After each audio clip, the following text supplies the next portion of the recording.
Diz assim a palavra do Senhor.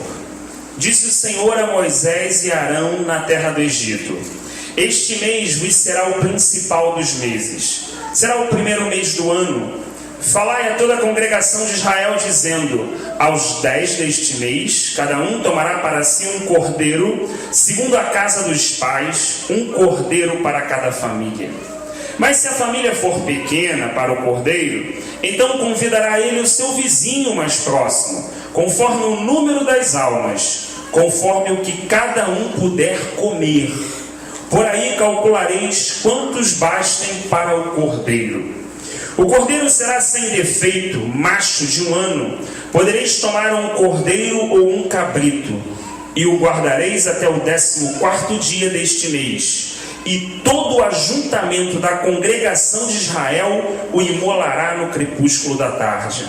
Tomarão do sangue e o porão em ambas as ombreiras e na verga da porta, nas casas em que o comerem. Naquela noite comerão a carne assada no fogo, com pães asmos e ervas amargas a comerão. Não comereis do animal cru, nem cozido em água, porém assado ao fogo, a cabeça, as pernas e a fressura. Nada deixareis dele até pela manhã. O que, porém, ficar até pela manhã, queimá-lo-eis. Desta maneira o comereis: lombos cingidos, sandálias nos pés e cajado na mão. Comê-lo-eis à pressa, é a Páscoa do Senhor. Porque naquela noite passarei pela terra do Egito e ferirei na terra do Egito todos os primogênitos, desde os homens até os animais. Executarei juízo sobre todos os deuses do Egito. Eu sou o Senhor. O sangue vos será por sinal nas casas em que estiverdes. Quando eu vir o sangue, passarei por vós. E não haverá entre vós praga destruidora quando eu ferir a terra do Egito. Versículo 21. Chamou, pois, Moisés todos os anciãos de Israel e lhes disse: escolhei e tomai cordeiros segundo as vossas famílias e imolai a Páscoa. Tomai um molho de sopo, molhai-o no sangue que estiver na bacia, e marcai a verga da porta e as suas ombreiras com o sangue que estiver nesta bacia. Nenhum de vós saia da porta da sua casa até pela manhã, porque o Senhor passará para ferir os egípcios. Quando vir, porém, o sangue na verga da porta e em ambas as ombreiras, passará o Senhor aquela porta e não permitirá ao destruidor que entre em vossas casas para vos ferir.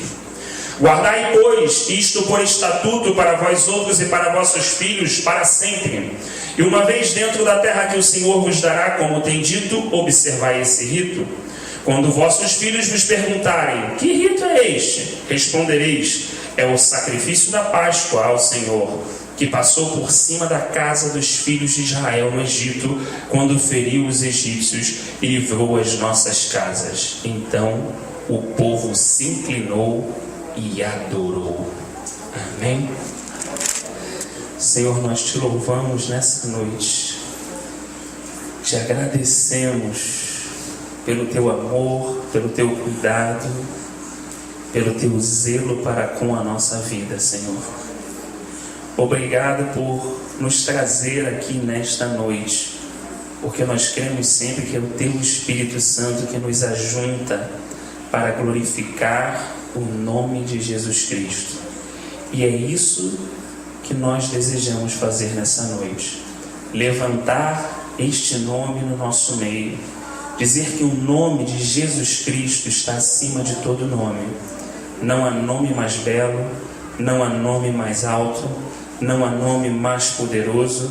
Este é o nome que invocamos nesta noite em nosso meio: o nome de Jesus Cristo de Nazaré, o Rei dos Reis, o Senhor dos Senhores, o cabeça da igreja, aquele que desceu ao inferno, tomou as chaves da morte na mão e subiu e adentrou as portas do céu, justificando todos os homens que creem no seu nome. Nós estamos aqui e queremos declarar e reafirmar nossa fé, Cremos que o Senhor morreu e ao terceiro dia ressuscitou. Cremos que o Senhor é o autor da vida, o consumador da nossa fé. Cremos que o Senhor é o nosso resgatador, aquele que redimiu a nossa vida do inferno, aquele que apagou os nossos pecados, que perdoou as nossas falhas, que nos amou antes mesmo de conhecermos o Senhor.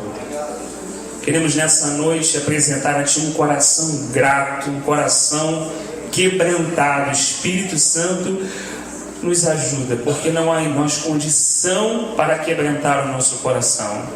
Mas o Senhor é especialista em quebrantar o nosso coração, em fazer o nosso coração ficar como uma criança, Senhor, em tirar o peso do jugo dos nossos ombros, Senhor, em, Pai, tirar de nós as preocupações, as inquietações, as coisas que muitas vezes tentam entrar na nossa mente e fazer com que a gente mude o nosso foco, a direção da nossa visão. Senhor, leva a nossa mente nesta noite aos Teus pés. Guarda a nossa mente para que a Tua palavra seja frutífera, Senhor, em nossas vidas, Senhor. Vem com o Teu reino, Teu governo, Senhor, trazer silêncio espiritual, para que a Tua palavra possa ser apregoada nesta noite, Senhor, e que possa gerar o fruto para o qual ela foi designada quando saiu de Ti. Muito obrigado, Senhor, nesta noite por tudo, em nome de Jesus, amém. Bem, amados, sabemos que este povo ficou durante 400 anos aproximadamente em dura servidão, em duro cativeiro, em dura escravidão.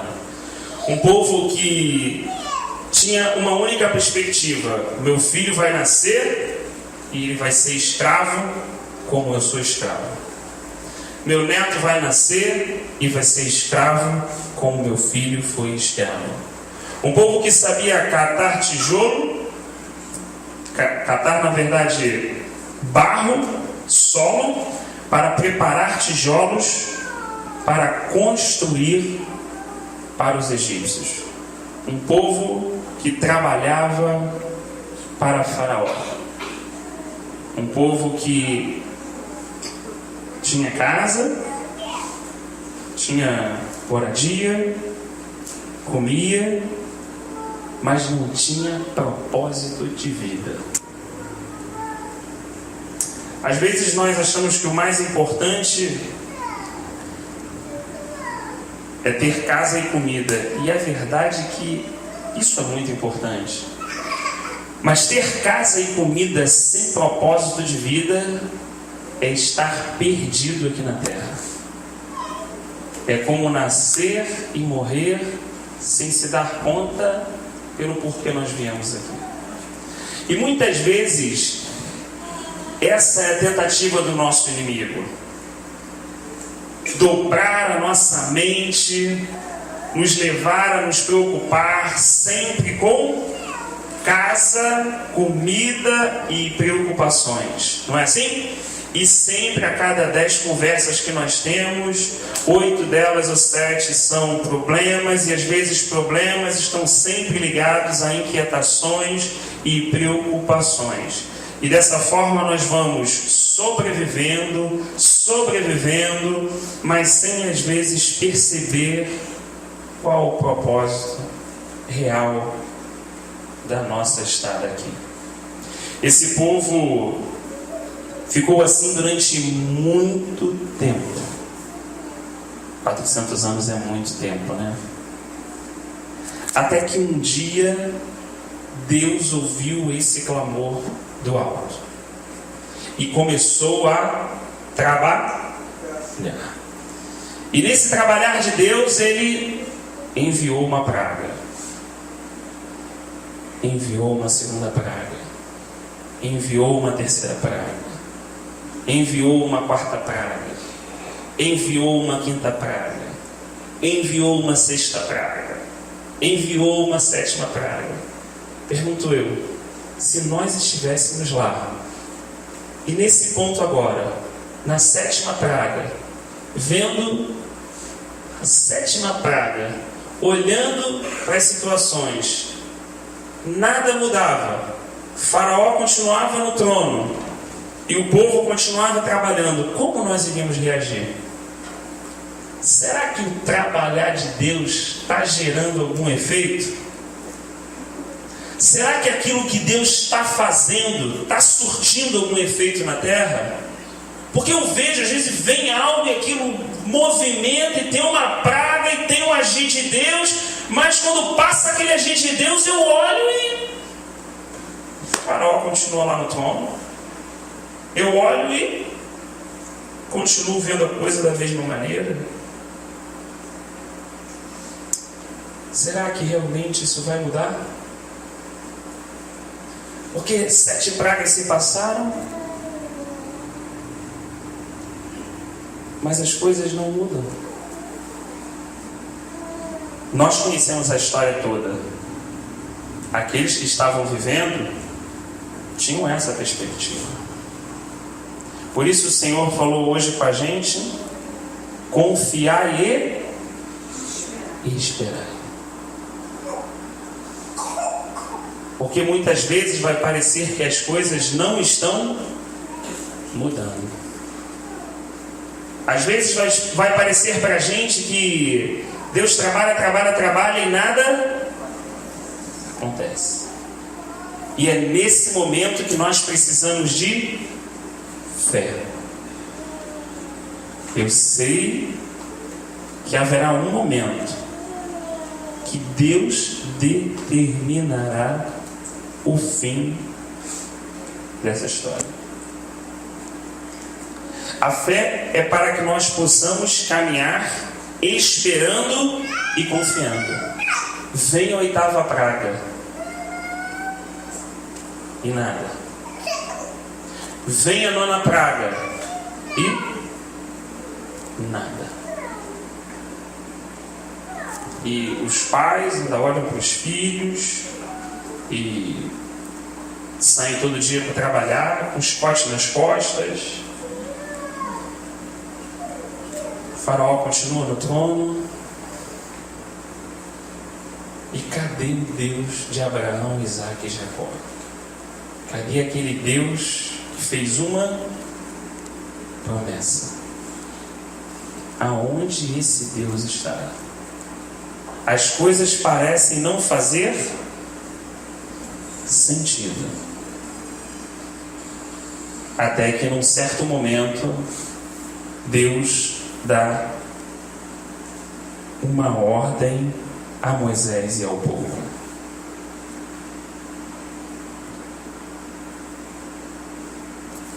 Deus fala para aquele povo: agora chegou o momento de eu libertar vocês da escravidão. Acho que alguns creram, outros vou esperar para ver, outros todo mundo está fazendo, então vou fazer também, né? É importante a gente permanecer com o nosso coração sempre crendo. Às vezes nós ficamos um pouco amuados, às vezes nós ficamos decepcionados, às vezes nós nos entristecemos na caminhada cristã, às vezes nós ouvimos coisas, discutimos com pessoas, brigamos, frustramos as nossas expectativas. Isso vai fazendo a nossa fé esmorecer. Puxa vida, eu caminho, mas... Irmãos, aquele que confia e que espera vai viver o basta de Deus. Ele vai viver o salto. Ele vai viver o pulo. Muitas vezes vai parecer que Deus vai deixar a circunstância chegar até um momento muito no limite. Quase no limite. O Senhor falou aqui que Ele via muitas pessoas entrando como? tristes, desestimuladas, com dores.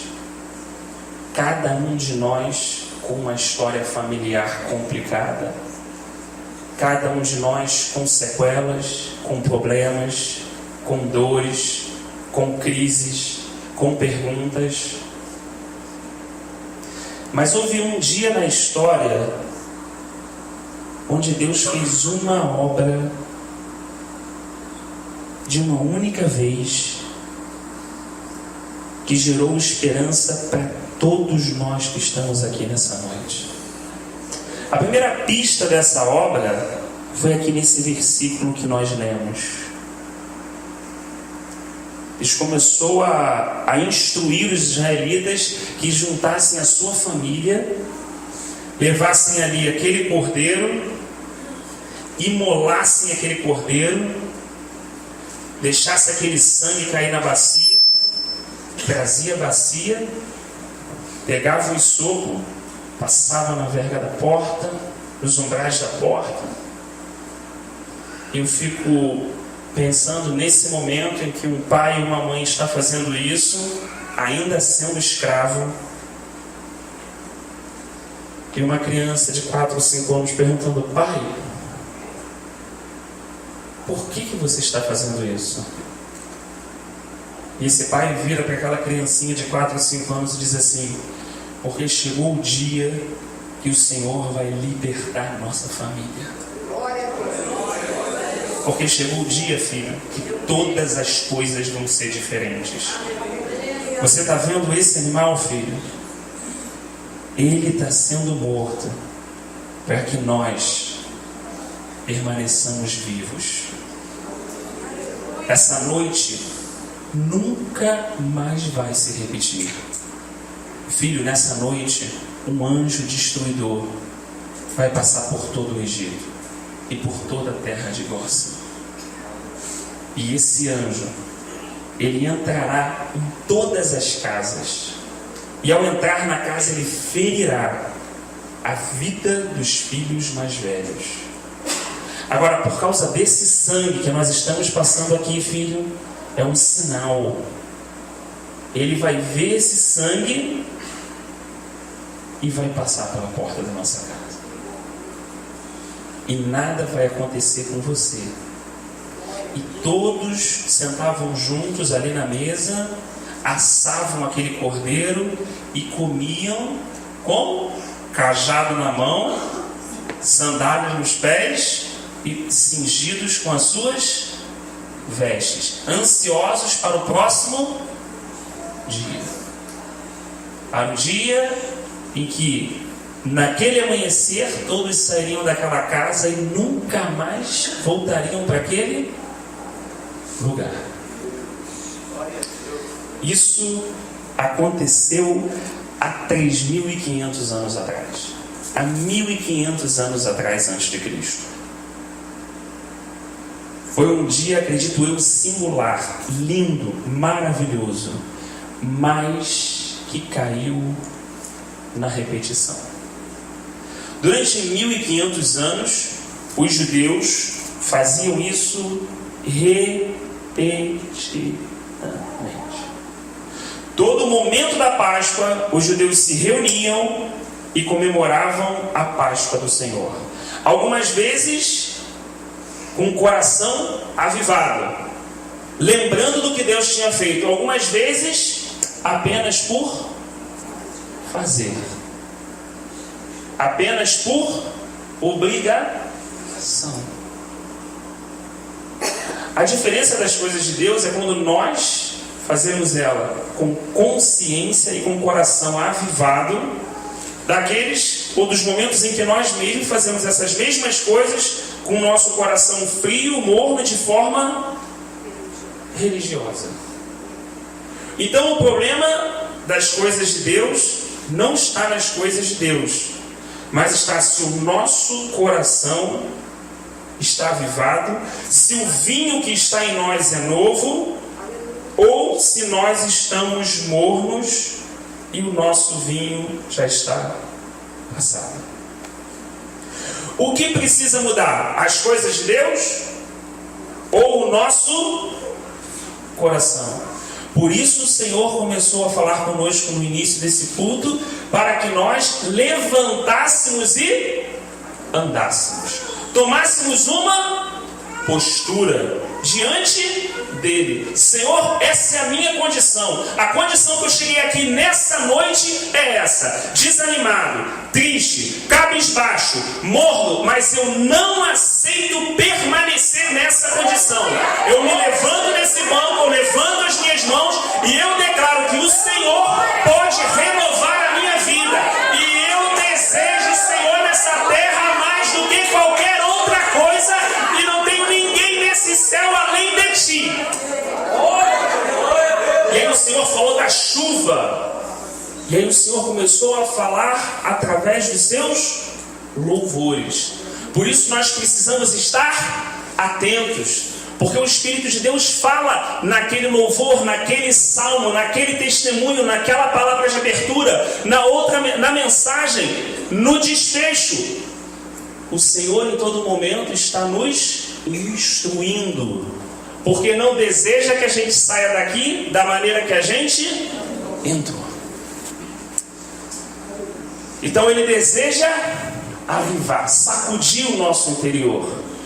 Reconheça, irmãos, que nessa noite eu preciso disso na minha vida. Preciso que seja assim na minha vida.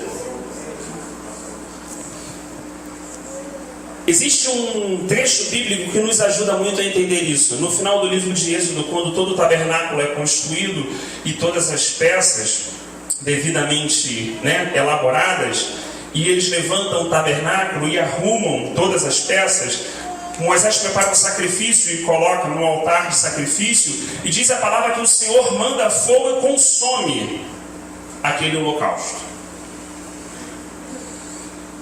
E aí eles tomam daquele fogo, e aquele fogo passa a ser usado para acender o candelabro e o incenso, que representava a oração dos santos.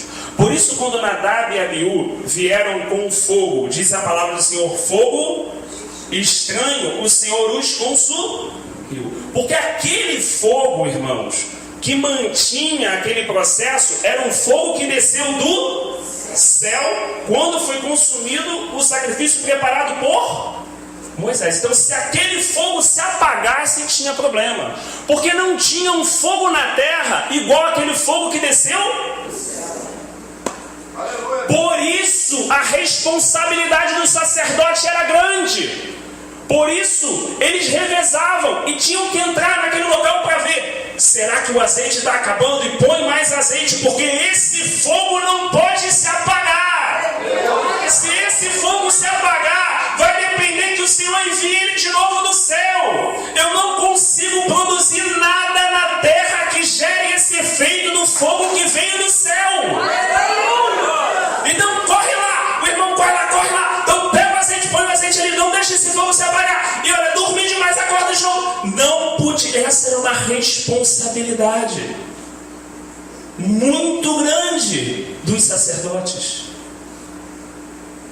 Aquele fogo era do céu. Irmãos, o fogo que um dia queimou nos nossos corações é do céu. O sensacionalismo, a emoção e tal, tudo isso pode ser um tempero para a nossa alma, mas tudo isso aqui de baixo. Nós sabemos o que aquele fogo do céu produz na nossa vida. Nós sabemos quando ele desce e consome o que precisa ser consumido e renova aquilo que precisa ser renovado, como nós ficamos diante da presença do Senhor. E nós agora na nova aliança, como sacerdotes do Senhor, temos a responsabilidade de manter esse fogo aceso dentro de nós. Quem toma conta desse fogo, irmão? Nós. Quando esse fogo desceu de novo, irmãos? Atos capítulo 2 e 3, estavam aqueles poucos irmãos no cenáculo. O que eles viram descer do céu? O que eles viram na cabeça daqueles homens? fogo, fogo, eles viram fogo na cabeça daqueles. Fogo que veio da onde? Do céu. Oh meu Deus, então o fogo desceu. O fogo desceu sobre a igreja. O fogo desceu sobre os irmãos. O fogo acendeu. E olha só, cada um tinha uma chaminha, tipo uma labaredazinha de fogo, que diz no livro de Atos, né, na sua cabeça. As pessoas olhavam e falavam assim, tem um foguinho, tem um foguinho. Dava até para você ver a olho. Mas o importante não era o a olho nu, era o fogo queimando, irmão, na vida do outro irmão. E quando os irmãos se ajuntavam, então era muitos foguinhos que eram um fogaréu. Então os irmãos oravam, irmão, tinha um fogo. E o fogo afasta o quê? A serpente. O fogo afasta o quê? A serpente, o inimigo. O fogo mantém a gente aquecido. Quando você está num local inóspito, no deserto, todo mundo dorme do lado do fogo. Maravilha. Coisa boa é ser queimado por esse fogo. É permanecer constantemente dentro do nosso coração com esse fogo. E o próprio fogo em pessoa, irmãos, está aqui nessa noite. Porque no início do culto, o Espírito de Deus também nos falou que o Senhor estava aqui. Aquele que tem os olhos como chama de fogo, pés como de bronze polido pelo fogo, com as suas vestes. Irmão, João foi o único discípulo que viu Cristo glorificado. É esse que passeia no nosso meio nessa noite. Quando ele olhou, quando João teve a visão e viu esse varão, aquele que é o primeiro e o último, aquele que é o princípio de todas as coisas, ele olhou e viu na mão de João as 7 estrelas. Ele viu que na mão de Jesus estavam as 7 igrejas. Irmãos, todo povo que se reúne em nome de Jesus Cristo de Nazaré está na mão dele. Ele é responsável por esse candelabro. Esse fogo, esse testemunho, é ele que sustenta. A hora que ele remove, está removido. Mas a hora que ele estabelece, está restabelecido. E daquele lugar sai água da rocha para beber e desce fogo do céu para queimar. Irmãos, 1500 anos, tempo para se esfriar, tempo para se envolver com problemas, tempo para prestar atenção em outras coisas, para se preocupar com outras situações, a ponto de 1500 anos depois,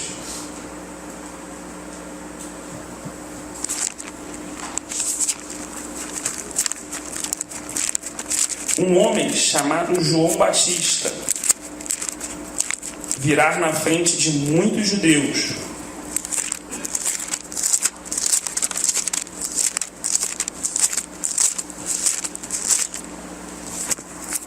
e dizer assim: no dia seguinte viu João a Jesus que vinha para ele e disse: eis o Cordeiro de Deus que tira o pecado do mundo. Depois de todo esse tempo, o verdadeiro Cordeiro se manifestou. E um homem que tinha sido chamado e preparado para identificar esse Cordeiro apontou: esse é o Cordeiro de Deus que tira o pecado do mundo. Ninguém sabia.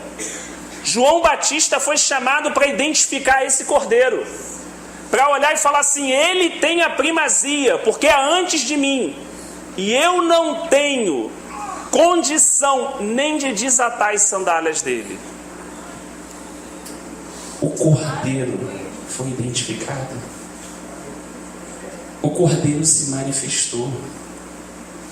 O Cordeiro fez sinais, deu provas que era ele. Os homens estavam No dia, é uma coisa. A religião e a frieza, elas são capazes de nos cegar a tal ponto que os judeus daquela época estavam levando Jesus ao pretório para entregá-lo na mão dos romanos.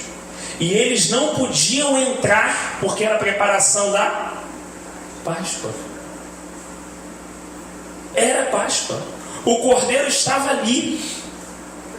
E ninguém conseguiu entender que ele era o verdadeiro Cordeiro de Deus. Que ele sim tinha um sangue precioso, que uma vez derramado, a morte jamais teria vitória sobre aqueles que o creem. E mesmo assim ninguém percebeu. Foi no dia de uma festa, no dia de um culto, e mesmo assim ninguém estava se dando conta. Mas Jesus avisou aqueles mais chegados: como ansiei ter convosco esta Páscoa. Este é o sangue da minha nova aliança. O que ajuda a gente a renovar? Aliança. Lembrar da aliança, do concerto. Não é assim que a gente faz? Quando o casamento começa a dar aquela baqueada, o que a gente lembra? Do que a gente prometeu. A gente volta no início das coisas. Ali era o próprio Cordeiro. Quando nós olhamos aquela mesa no dia da celebração, nós olhamos o pão separado da uva, do vinho. Bem, o pão é o corpo, o vinho é o sangue. Quando você vê alguém na rua, caído, atropelado, e você vê a pessoa e o sangue fora dela, aquela pessoa está o quê? Morta. Então essa mesa testemunha de uma morte. Quando nós olhamos para ela, nós estamos olhando o testemunho de uma morte. Por isso que ele fala, para que nós possamos recordar a sua morte, o seu sacrifício, até que ele venha. Então quando nós olhamos, ele esteve morto, mas está vivo pelos séculos dos séculos. E quando comemos esse pão, bebemos esse vinho, confirmamos uma aliança que nós temos com ele. E queremos renovar dentro do nosso coração, que precisa ser quebrantado, falando assim: Jesus, eu vou comer esse pão e esse vinho com fé. Eu vou beber todas as vezes, mas eu não quero fazer isso religiosamente. Eu não quero fazer isso de uma forma repetitiva. Eu não quero entrar nesse lugar por entrar. Senhor, eu quero entrar e todas as vezes que eu entrar, eu ser envolvido pela Tua presença. Eu quero que o céu se abra sobre a minha cabeça. Que eu receba uma palavra renovada do céu. Senhor, que eu possa abraçar os meus irmãos e ser abraçado por eles. E como um corpo, essa renovação, esse sangue possa fluir no nosso meio. Senhor, nós queremos a Tua vida, Senhor. Porque o Senhor morreu para que nós possamos ter vida e vida em abundância. Por isso não aceitamos a morte em nós. Não aceitamos a mornidão em nós. Não aceitamos a frieza em nós. Ainda que o nosso espírito esteja cansado, Senhor, ainda que a gente esteja desfalecendo na nossa caminhada, queremos lembrar da grande obra que o Senhor fez por nós e sabemos que nessa aliança, comprados por esse sangue tão precioso, há renovo do Senhor para a nossa vida. Há fogo do céu para a nossa vida. Há água que abre da rocha para bebermos, Senhor. Senhor, nós não queremos comer da mão do homem, não. Nós queremos comer da Tua mão. Prepara um banquete para nós, Senhor, diante dos nossos inimigos, para que nós possamos comer alimento do céu, Senhor. Como aquele profeta que que foi alimentado pelo pãozinho e pela água, mas que andou 40 dias e 40 noites. Senhor, nem só de pão viverá o homem, mas de toda palavra que vem da tua boca. Envia esta palavra e então teremos fôlego para caminhar, perseverar e esperar, Senhor. Assim os nossos pés não se desviarão do teu caminho, mas nós podemos sim permanecer na tua vereda, Senhor. Virá uma dificuldade, virá um outro problema, virão circunstâncias, Senhor, mas o desejo do nosso coração é permanecer no teu caminho.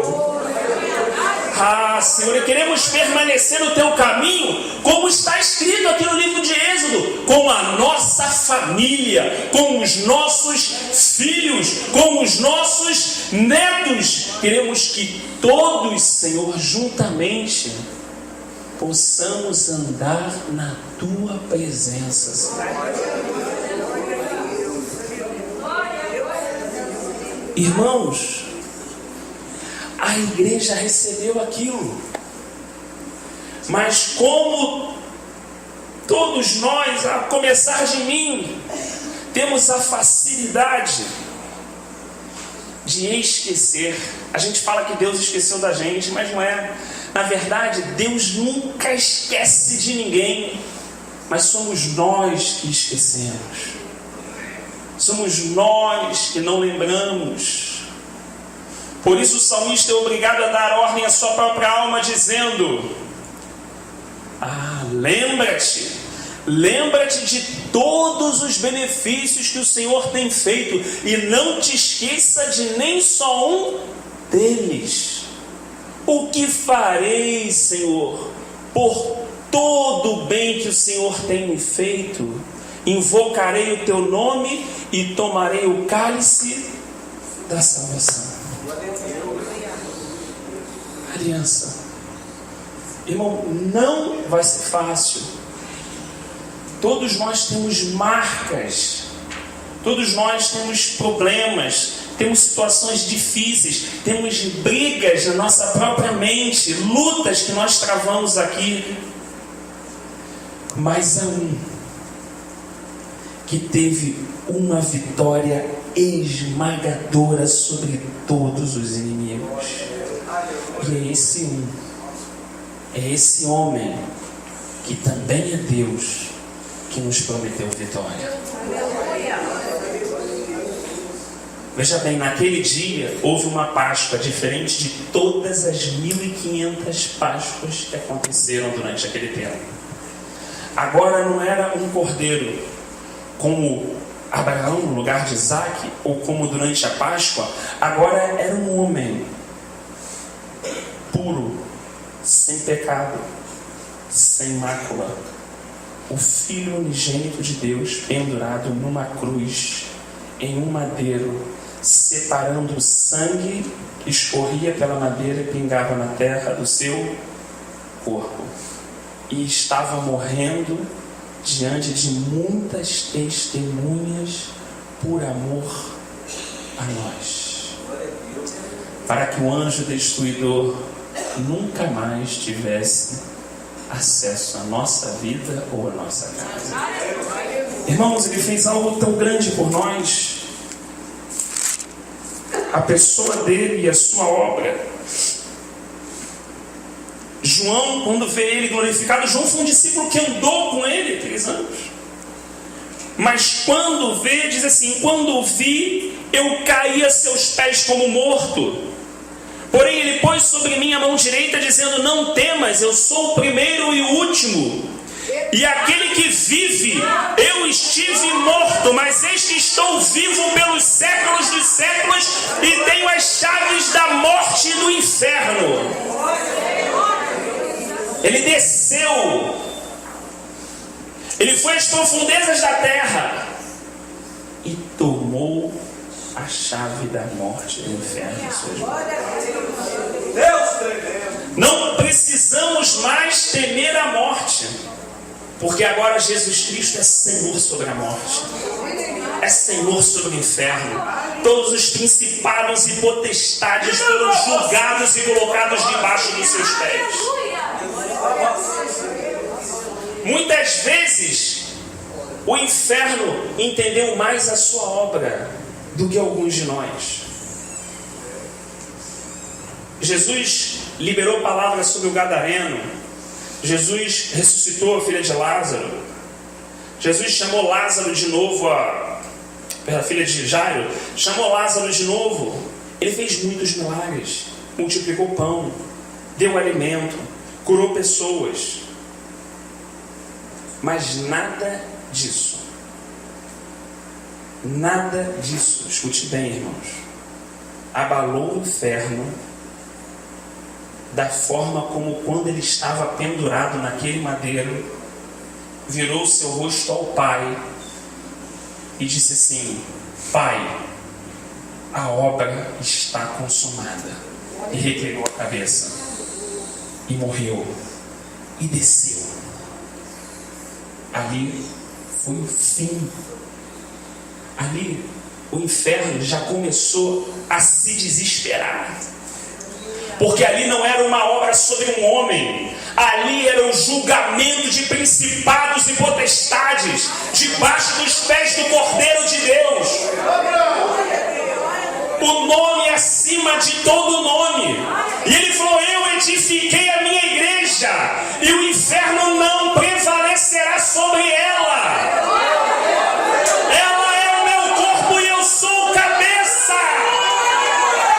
E ele envia os seus anjos e dá ordem para pelejar nessa guerra. O seu espírito trabalha, libera a palavra, levanta, dá ousadia para o inferno continuar sendo saqueado, como começou a ser saqueado há 2000 anos atrás. O que tememos, irmãos? A nossa própria vida. Se tememos a nossa vida, então não podemos seguir após Ele. Mas se entendemos que não há nada a temer, a não ser perder o temor no coração por Ele, então avançamos com as nossas limitações, com as nossas dificuldades, com as nossas brigas interiores, mas dizendo: Jesus, eu sou teu. Jesus, eu sou teu. Jesus, eu sou teu. Jesus, eu sou teu. Senhor, luta comigo e me vence. Me põe aos teus pés.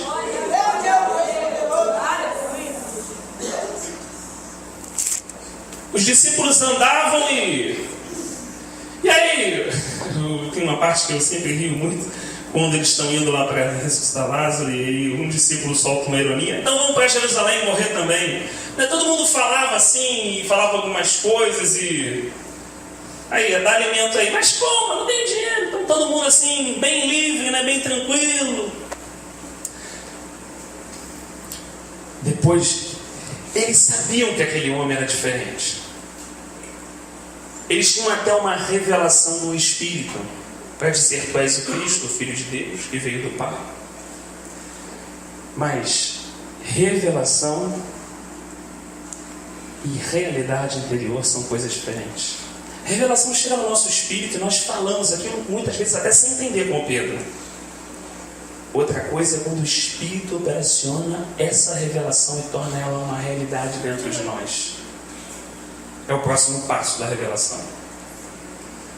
Eles sabiam que aquele homem era diferente. Eles sabiam que aquele homem acalmava a tempestade, que fazia um aleijado andar, que multiplicava pão, que fazia coisas tremendas. Mas o dia que Jesus morreu, o que aconteceu? Eles voltaram. Porque fazer o outro ressuscitar, ele tem poder como um profeta. Mas ele sair da morte e voltar à vida, não. E cada um voltou para pescar, tocar a sua vida da mesma forma. Agora, irmãos, quando eles estavam lá na praia, igual estava sendo cantado hoje, e daqui a pouco depois, da morte. Eles veem um homem lá na praia. Diz que Pedro estava até praticamente quase com pouquíssima roupa, E aquele homem lá da praia dá um grito para eles, Passou algum tempo, Jesus foi, a vida voltou ao normal, todo mundo pescando. E aquele homem fala assim: joga do outro lado. E aí eles pegaram e jogaram do outro lado. A palavra de Deus diz que quando eles puxaram a rede e sentiram o peso, eles falaram assim: é o Mestre.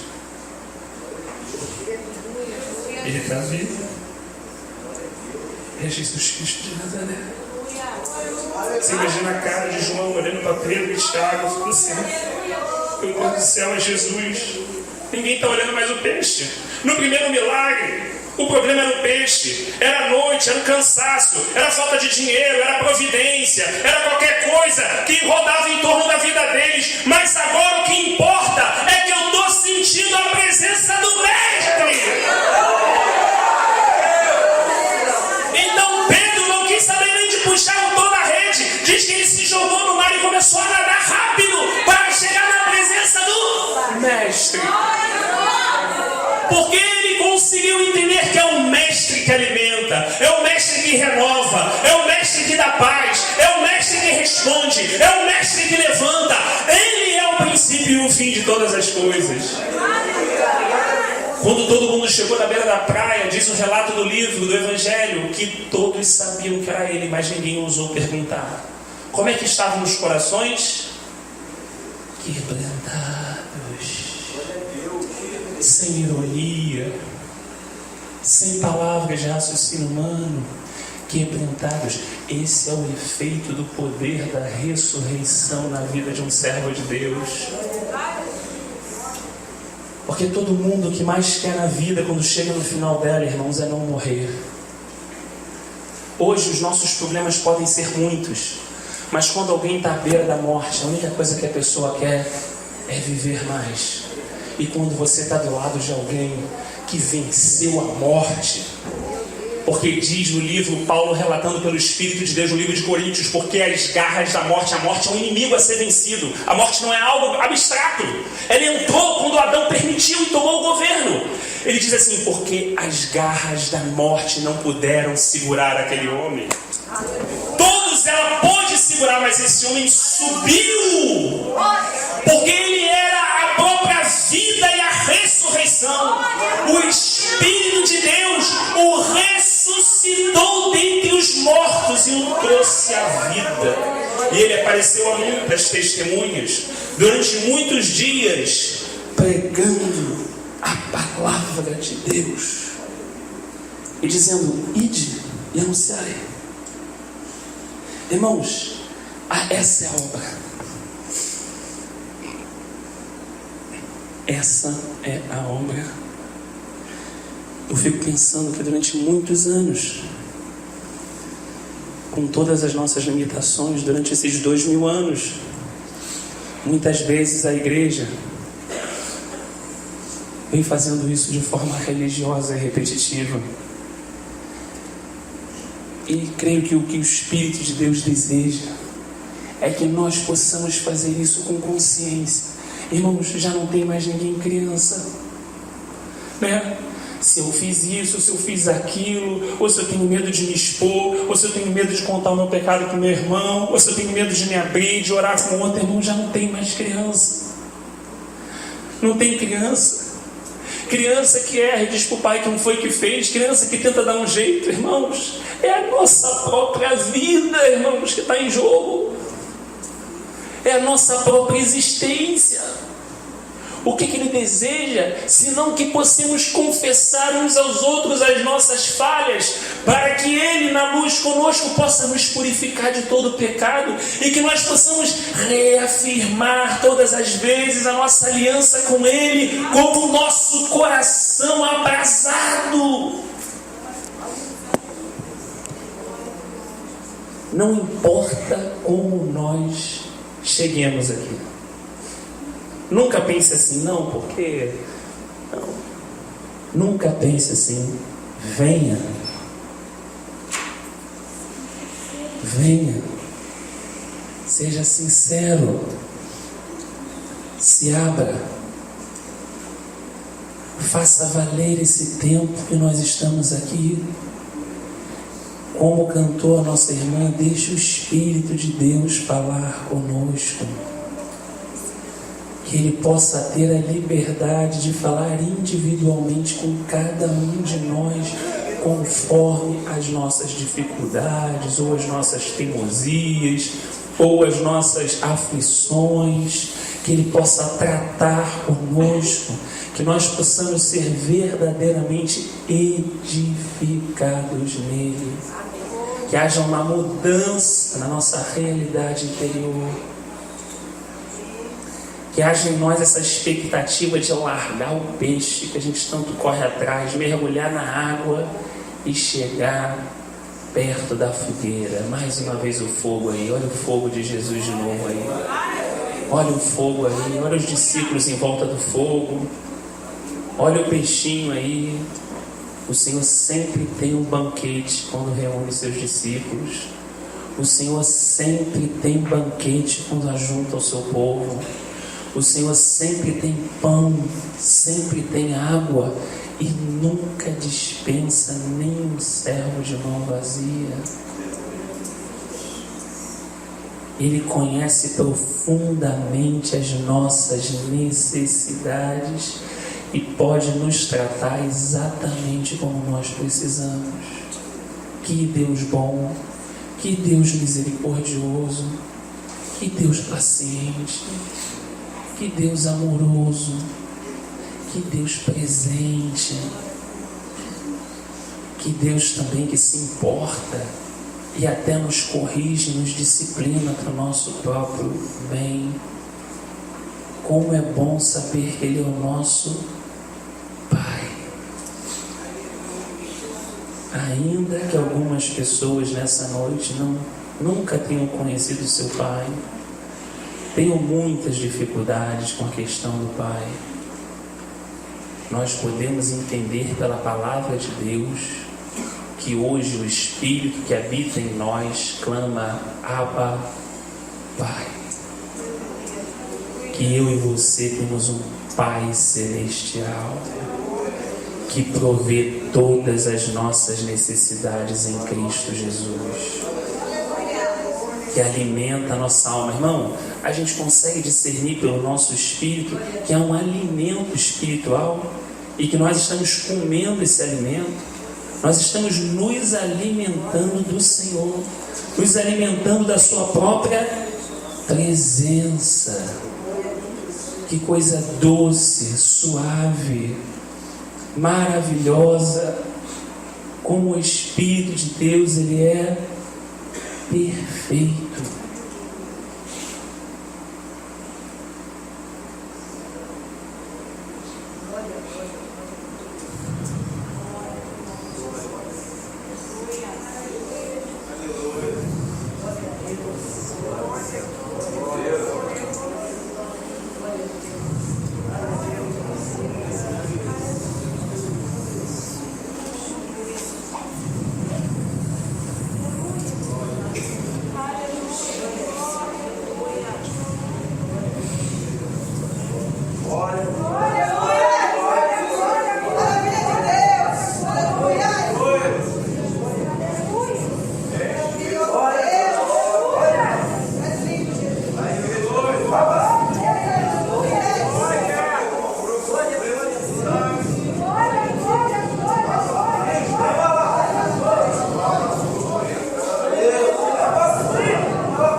Como Jesus ama a sua igreja. Como Jesus ama a sua igreja. Como Jesus ama a tua vida, meu irmão, e a minha vida, irmãos. Deixe ser envolvido por esse amor, por essa presença de alguém que entregou a sua própria vida por amor da sua e da minha. Por alguém que tomou um cálice duríssimo de sofrimento por amor a nós. O que Ele merece, irmãos? Ele merece a nossa adoração. Ele merece a nossa adoração. O final do texto do capítulo 12 diz que todo o povo se inclinou e o adorou. Ele merece a nossa adoração. Ele merece a adoração do seu povo. Ele merece ser adorado. Ele merece ser adorado, irmão.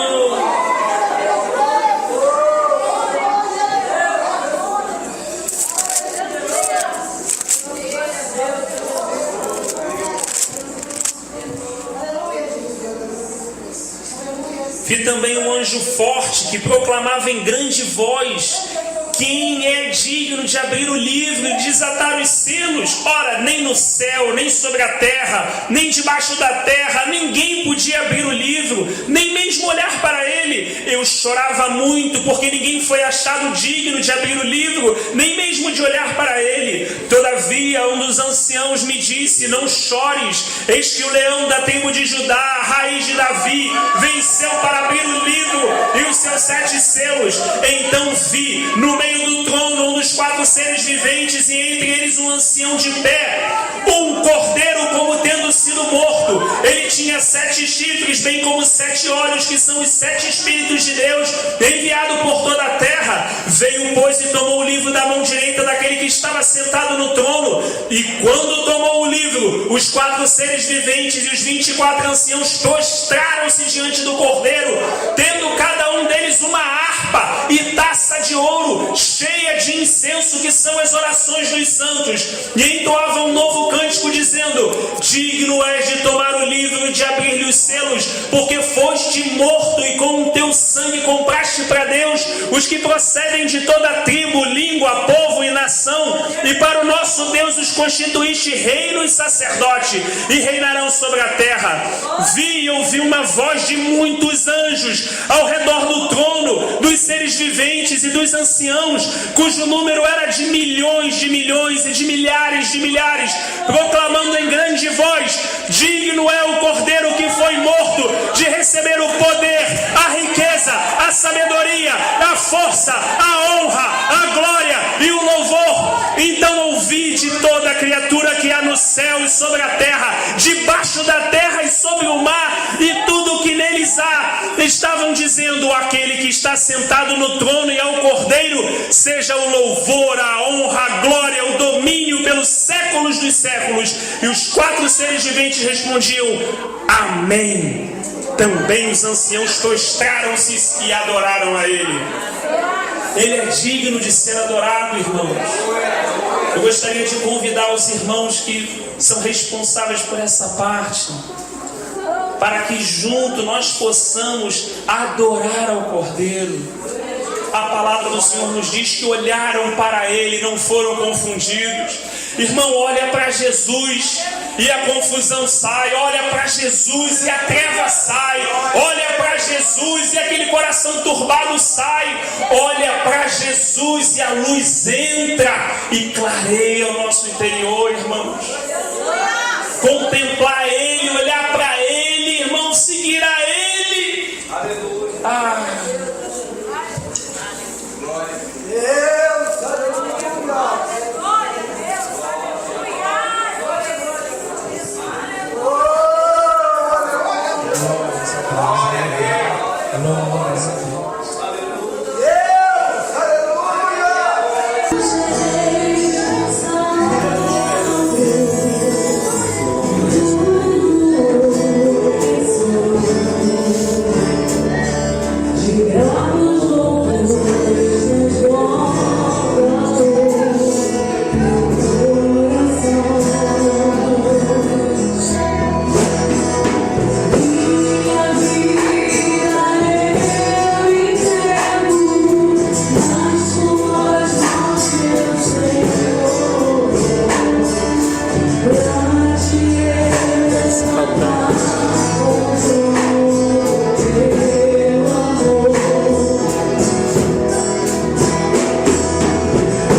coração.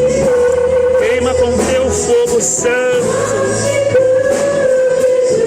Queima com teu fogo santo.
porque grande é a tua caminho.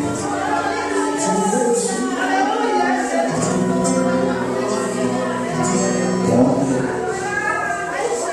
desse pão. É a palavra que Deus colocou aqui. Tem uma caminhada. Deus está dando alimento e força.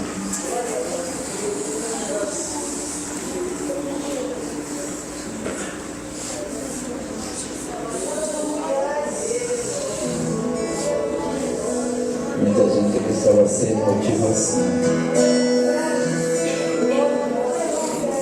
Não pode força dessa noite. Aleluia. Louvado a teu nome, Senhor. Obrigado por esse culto, Deus. Que o teu Espírito tinha falado, Deus. Queria fazer dessa maneira. Obrigado pelo renovo, obrigado pela força. Que maravilha, Jesus. Eita, Jesus. Vontade de ir embora, de louvar, Senhor. O negócio aqui embaixo tá bom, mas não lá em cima. Tem um louvor que a irmã Rafael louva muito. Quem está com vontade de adorar a Deus mesmo? Eu sei que a tua vida por aí não é tão fácil, mas avante você tem que ir.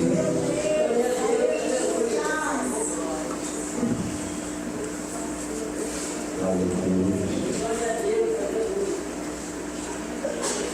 Tem espaço para dor, não tem espaço para doença, não tem espaço para preocupação, não tem espaço para desânimo, está cheio da glória de Deus esse lugar. Pode ver no teu corpo aí, né? Tem que sair. Já saiu.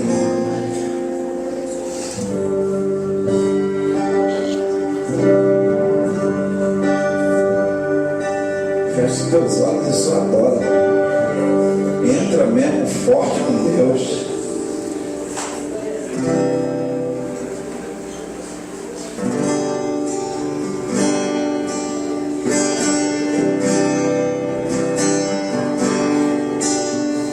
Enquanto estiver tocando esse louvor, você sentiu o desejo de vir aqui na frente, entregar a tua vida para Jesus, a se reconciliar, vem aqui na frente enquanto nós adoramos esse louvor. A Deus que se louvor. Pastor, eu quero voltar para o Senhor. Tem muito tempo que eu não sinto a presença, eu estava fora e eu quero voltar para os caminhos do Senhor. Você precisa de aceitar Jesus, de retornar para os caminhos dele. O Espírito de Deus te convida aqui na frente. A igreja adora enquanto a igreja vai adorar o Senhor. O Espírito de Deus vai botar o desejo de reconciliação.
Eu digo que tem muito tempo que Deus não derrama nas nossas vidas, como Deus está derramando hoje.